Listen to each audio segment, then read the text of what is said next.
ধর্মচর্চার উৎসব সভা। হ্যাঁ, ঠিকই শুনেছেন। আমি কিন্তু এখানে কোনো রাজনৈতিক দলকে সমর্থন করতে আসিনি। এসেছি এই ছোট্ট একটি ভিডিওর মাধ্যমে এই বিশেষ দিনটি ব্যাপারে আমার মনের আবেগ প্রকাশ করতে। আগেই জানাই সবাইকে বড়দিনের অনেক শুভেচ্ছা। বাঙালি 12 মাসে 13 পার্বণের মধ্যে এই বড়দিনও একটি পার্বণ বললে বোধহয় খুব একটা ভুল হবে না। পৌষ পার্বণে পিঠে পায়েস, পয়লা বৈশাখে হালকাতার মিষ্টির প্যাকেট, ছট পুজোর সময় ঠেকুয়া, আর এই বড়দিনের কেক যেন আমাদের জীবনে ম্যান্ডেটরি হয়ে উঠেছে। বর্তমানে বাজারে বিভিন্ন ধরনের কেক পেস্ট্রি 12 মাস পাওয়া গেলেও মনটা যেন ভরে না এই বিশেষ দিনে এমন কেক না খেলে। আর আমরা যারা 90-এর দশকে মধ্যবিত্ত ঘরের, তাদের মনে হয় আলাদা করে জন্মদিনও নয়, এই বড়দিনেরই কেকটা কেটে সেলিব্রেট করা হতো।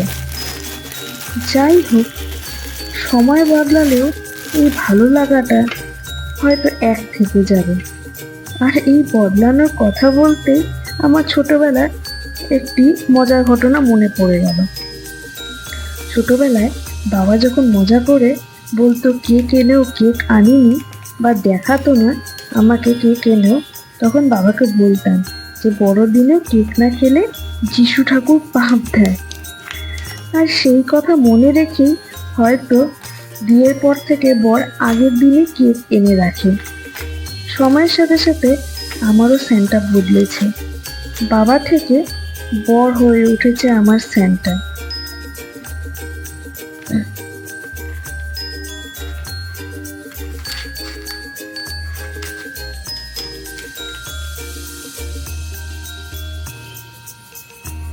আমার মতো তোমরা কারা কারা এরকম চা দিয়ে কেক খেতে পছন্দ করো আমাকে কমেন্টে লিখে অবশ্যই জানাবে।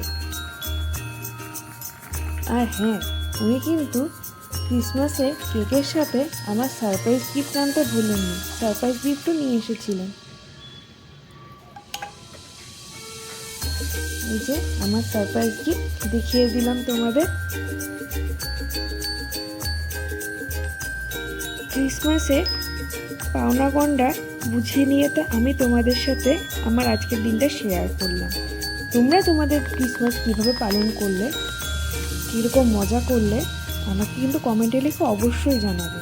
ভিডিওটি ভালো লাগলে লাইক, কমেন্ট, শেয়ার করে দিও। দেখা হচ্ছে একটি নতুন ব্লগে। আজকের ব্লগটি এখানেই শেষ করছি। সবাইকে জানাচ্ছি মেরি ক্রিসমাস। তোমাদের দিনটি খুব ভালো কাটুক।